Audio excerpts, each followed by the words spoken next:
Welcome back to On the Middle East, Al Monitor's podcast on the big and interesting stories in the region.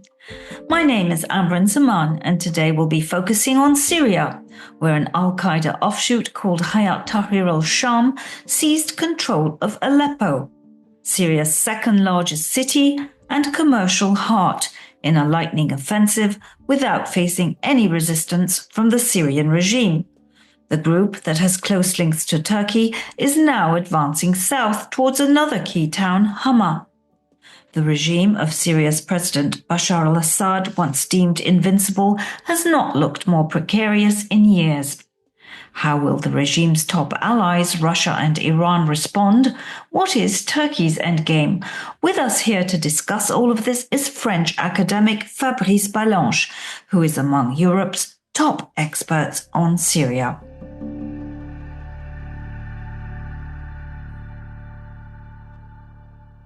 So welcome back to our program, Fabrice. It's great to see you again, even if it's on a computer screen, after having spent some days together in Syria.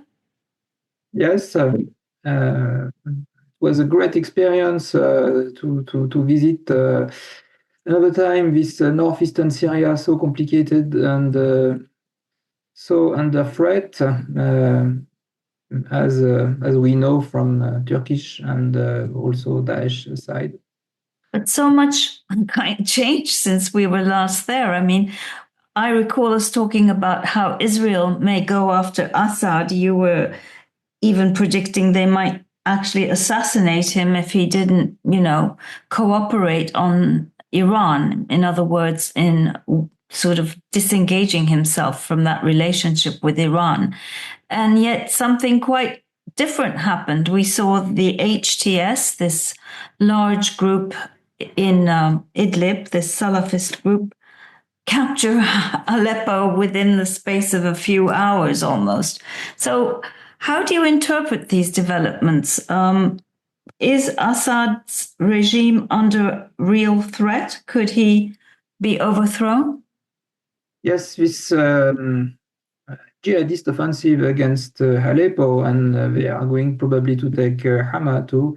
It's a consequence of the Israeli offensive against Lebanon, against Hezbollah, against the Iranian proxy in Syria.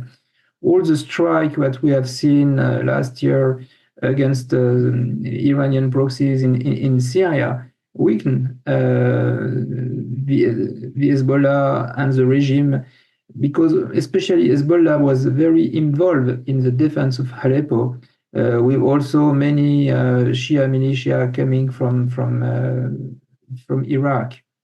And for HTS, it was an opportunity to launch this offensive against the Syrian regime. Very successful, because after 2-3 days they succeed to capture Aleppo, and it was of course a panic inside the Syrian army, who withdrew very quickly to the south. But even in Hama, they are not sure that they could be very protected. What they need, it's of course Russian support, more Russian plane to strike the jihadists and the rebels, and also fantassin soldiers, militias from Iraq. And what we know that it's ongoing. The Hajj al-Shaabi, the popular mobilization, is going to send troops to support. Yes, they're going to send troops, but we also know that the Israelis will strike them. So things aren't looking great for the regime. However, only yesterday, and I actually wrote a piece about this, it almost looked like the HTS advance was slowing down somewhat. I mean, things keep changing so fast on the ground. Do you believe that Russia can afford to let HTS continue this advance and to remain in Aleppo? And what means does Russia have at hand to stop it? If the regime collapses, if the Syrian army collapses in few days, of course, Russia could not do anything. and they will try to just protect the Syrian coast, the Alawite area where they have their military base in Tartus and Latakia, because at least they can stay in such area. But if during the next day we see that the Syrian army succeed to stop the offensive, Hama or at the north of Homs at least, and reinforcements are coming from Iraq, they can try to fix HTS on the northwest and to wait for reinforcement. And don't forget also that there is intense negotiation between Turkey, Iran, and Russia at the moment in Turkey. And Turkey could decide also to stop HTS if they succeed to get that they want, because it's Turkey who broke the status quo in Syria. Well, I mean, I just want to repeat my question, because Russia is, of course, distracted by the war in Ukraine. It has far fewer assets available in Syria currently. So what can it do physically to stop this? Let's set aside for a moment what Turkey does or doesn't do and what leverage Russia has or doesn't over Turkey. Let's just look at the military situation from Russia's point of view. If they wanted to be really bloody-minded about this, they could just, go full Grozny and just bomb the hell out of HTS and say, to hell with world public opinion. And, what we saw in Gaza was that the world public opinion doesn't seem to care very much about civilians dying, or maybe that's unfair, but certainly governments don't seem to be too moved by that kind of bloodshed against civilians. So could Russia choose that option? First, the priority for Russia is to stop the offensive. So they should strike HTS fighters on the front line to stop them.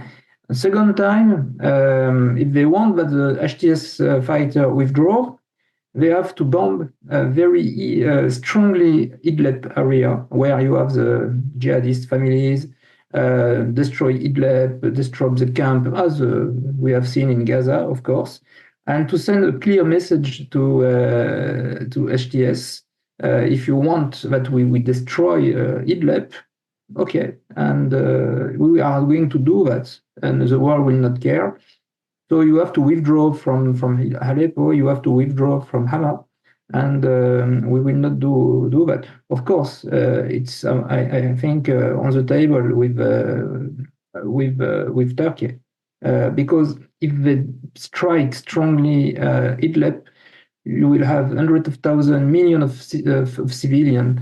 They will flee to Turkey, and it's what Turkey don't want, to see a new wave of refugees. Of course, there is a wall on the border, but if you have 1 million of people that they want to cross in Bab el-Hawa, for instance, at the same time, it's not possible for Turkey to prevent that. Well, it's a bit of a catch-22, because Turkey was telling Russia and the regime to stop bombing, because if they didn't, this kind of offensive might be unleashed by HTS, though my understanding is that even HTS itself was surprised with the speed with which Aleppo fell. So the Russians were bombing anyway, and Turkey was growing more nervous about just the sort of scenario that you described. But now that HTS has made these advances, Russia could resort to that, even more action, as we just described, that would again have that same result for Turkey. So I kind of wonder about all this sort of, commentary about how Turkey holds all the cards and how Turkey has become even stronger. Do you agree that Turkey's become much more powerful now as a result of what just happened? Is Turkey comfortable with HTS being in Aleppo, running Aleppo? Yes, Turkey, of course, is much more stronger, because the Turkish proxies took advantage of the situation, and the regime show his weakness. without the support of the Russian and the Shia militia, he will probably collapse. So it's important in the negotiation. But if they succeed to stop the offensive, they will not let another chance to HTS to destabilize the regime. That's why probably Russia will do like in Grozny, complete destroy of HTS stronghold and pushing the people to Turkey. Because in 2020, the regime was very close to destroy Idlib, and it's Turkey who sent troops, 10,000 soldiers, to prevent the regime to advance to the last quarter of Idlib. And there was an agreement with Russia, okay, stop, and HTS will be quiet, they are under control, it's fine. And now Turkey break the agreement. So I think that for the Russian and for the Iranian, today they will know mercy against HTS. I don't know what is going to do. Well, so no mercy against Turkey either in that case, because, that kind of action will prompt a mass exodus of civilians towards the Turkish border. So again, I pose the question, is Turkey really in such a great place? And second, again, I pose the question, is Turkey comfortable with a group like HTS that is much more powerful than all those other, factions that spend their time fighting each other rather than, fighting the regime as they were meant to, at least when they were created, and massively corrupt, of course. Is Turkey comfortable with HTS gaining so much power? I think because they push HTS. They provide weapons to HTS. So it's their goal to reinforce HTS. Because the other Turkish proxies, the Syrian National Army, so-called Syrian National Army, they are not efficient at all. And it will not be with the guys from former Sham or former Free Syrian Army that Turkey could push the Syrian regime. It's with HTS because they are much more efficient. After, it's quite dangerous, of course. We have seen with Daesh. Daesh has been used by Turkey, and then we have seen some terrorist attacks in Turkey. So Erdogan is accustomed to play with the fire, and is also playing with the fire with HTS. As with Daesh by the past. But for the moment, he succeeds to take an advantage, and he hopes to keep. But after, Putin cannot make so big, cannot punish too much Turkey, because he needs Turkey still to paralyze NATO in the Ukrainian front. So I think he will send him a message. And if Idlib is destroyed by a Russian strike, Turkey don't care. It's not Turkish citizen. Well, of course, we all talk about how Trump and Erdogan have this kind of cozy relationship, although Trump is obviously very unpredictable, but so does Putin. And things may change in Ukraine in ways that mean that Russia doesn't need Turkey quite as much as it did before, any more than it needs Iran, perhaps quite as much as before. So perhaps Putin, once Trump is sworn in, may feel he's in a stronger position now. It's difficult to know in which position is Putin today.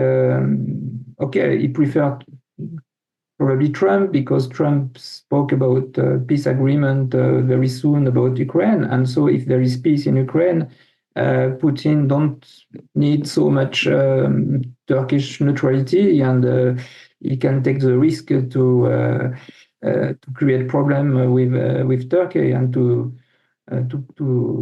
send the bill to Erdogan. So Erdogan is, as you said, playing with fire. Yes, he play with fire. Probably he thinks that HTS will be able to move until Hama, Homs, why not Damascus, or to create an uprising in Damascus. Probably Erdogan also underestimate the regime forces and the Iranian or Russian reaction. It's poker game. A poker game, and it's also quite interesting. You know, our Israeli Pulse editor Rina Bassist was working on a story that tells us Israel isn't that keen on seeing Assad go either. I mean, for Israel, apparently, having Assad in power is better than seeing these Salafists take charge. The two options were already on the table since the beginning of the civil war, to keep the divide that we know, or the economic solution. Until 2021, for Israel, Assad was fine. But when they have seen that Syria was under the control of the Iranian, that it was the highway for sending weapons to Hezbollah, and Iranian proxy or directly Al-Quds force were in Daraa, they started to think that it would be better to remove Assad because he's not able to prevent the Iranian to control Syria. And if, of course, you kill Assad and his brother Maher, you will, because it's a family system, you will destroy the regime, you will destabilize the regime, and Syria could explode. If you have the Salafi in Damascus, it's quite better than to have Hezbollah with Iranian missile.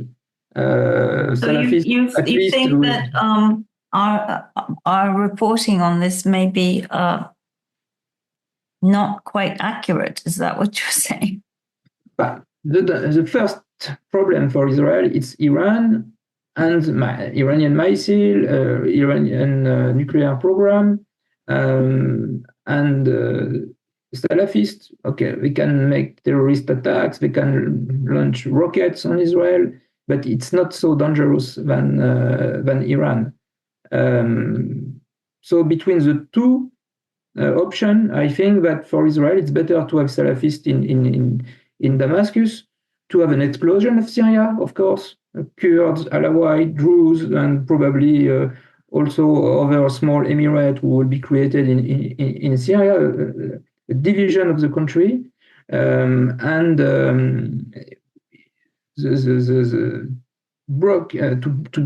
to cut the Iranian bridge from Tehran to Beirut. So where does all of this leave the Kurds? The Kurds, of course, they could be the next target of Turkey using HTS or the so-called Syrian National Army. But of course, until you have American troops in eastern Syria, I think that Erdogan will not launch an offensive against them. But they've already taken Tel Rifat, and there's today Bahçeli, Erdogan's coalition partner, said we should be taking Manbij. Yes. So they Tel Rifat, of course, it was Kurdish refugees from Afrin, Sheikh Maksud. It's also a in Aleppo. In Aleppo. Aleppo, yeah.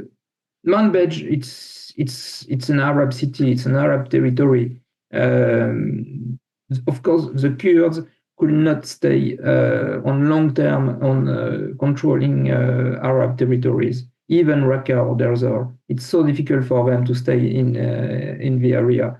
So at least they could stay in the northeast, Kobane, Hasake, Kamishli, where they are in majority. But in Arabs area, it will be very difficult for them to stay on. way will those Arabs in Deir ez-Zor and Raqqa turn, you think? Are they going to make deals with HTS? What are they going to do? And isn't this all creating lots of opportunity for the Islamic State? Yes, I'm surprised that the Islamic State have not already launched an offensive against Palmyra, for instance, or Deir ez-Zor, where is strong. People from Raqqa and Deir ez-Zor can work with HTS. They worked with Daesh, and still many people have nostalgia of Daesh in the area. And for them, HTS is better than the self-administration, is better than the Kurds, because they are Arab and they are Muslim, and they could be welcome in the area. So ultimately, this is a very confusing and unpredictable situation. I think it's difficult to say right now which way this will turn, right? It's not looking great for the regime, not looking great for Russia, but equally, Turkey is also taking huge risks. Let's see. The future of Syria is very dark because I think that we are in process of disintegration of the country. It's clear. And this disintegration, okay, for the West and for Israel, it's not so bad because you break the Iranian bridge on the geopolitical point of view. For Europe, it's a nightmare because you will have, of course, a wave of refugees, the impossibility to send back Syrian refugees as want Denmark or Germany, for instance. So we have to be prepared to a huge humanitarian crisis with a lot of wave of migrants. For instance, the Kurds who fled from Aleppo and Tel Rifat, they are now close to Raqqa, and many of them will try to move to Iraqi Kurdistan and to reach Europe if they are family in Europe, because they are first displaced from Afrin. Most of them they don't want to be displaced another time in such area, and an area under threat, under Turkish threat, where you have a few capacities to get a job, who have bad services. I went to Hasake. I have seen the water crisis. You have a city, 600,000 people. The water is cut because Turk control the source of Ras El Ain, and they need to bring water with tank, with trucks for 5 years now. And in few months, probably, the Shamuka source, when they get the water, will be empty. And there is no solution. And we haven't even begun to talk about the Alawites and what kind of future they face and the possible, however much HTS is projecting this cuddly image of being so tolerant, etc. I mean, I can well imagine that there'll be quite a bit of retribution, vengeance that goes around. We will have an Alawite state on the Syrian coast, kind of Alawite bunker, to be protected against the jihadists. It's the only solution. And who will be protecting that Alawite state? The Russian, because they want to keep the military. But can they keep that? Yes, because HTS cannot control a territory where people don't want him. You can control the Arab Sunni territory. You can expel the Kurds from small area like Shah Maksud or of Shahba, but to take the Alawite area, no, because people are going to fight, are going to resist. They don't want. The Syrian army don't want to fight for Aleppo. They want to fight for their villages, for their neighborhood. But aren't a lot of those Syrian army conscripts Sunnis? Yes, but the Sunnis don't want to fight at all. But the Alawites, who are the backbone of the Syrian army, they paid a huge price during the civil war. Everybody lost a brother, a father, a son. So it's finished. If they don't want to fight anymore for the great Syria, They want to fight just to protect their area. Well, the disintegration of Syria along the lines you described would, of course, then entail the creation of a Kurdish state as well. Yes, if the Kurds are enough strong and protected by the American, they could create a statelet in the northeast Because border. they don't want HTS ruling over them any more than the Alawites want HTS ruling over them. And the Alawites, I presume, will have Russian support because the Russians are physically present. So, but the Turks, of course, would go nuts if that were to happen with the Kurds. So let's see how it all shakes out. Thank you so much for joining us here today, Fabrice. It was such a pleasure. And Me too. Yeah, we'll talk again very soon, I'm sure. And this brings us to the end of this episode of On the Middle East. I hope you enjoyed my conversation with Fabrice. For more reporting on the situation in Syria and the rest of the region, please go to www.al-monitor.com. Thank you and goodbye.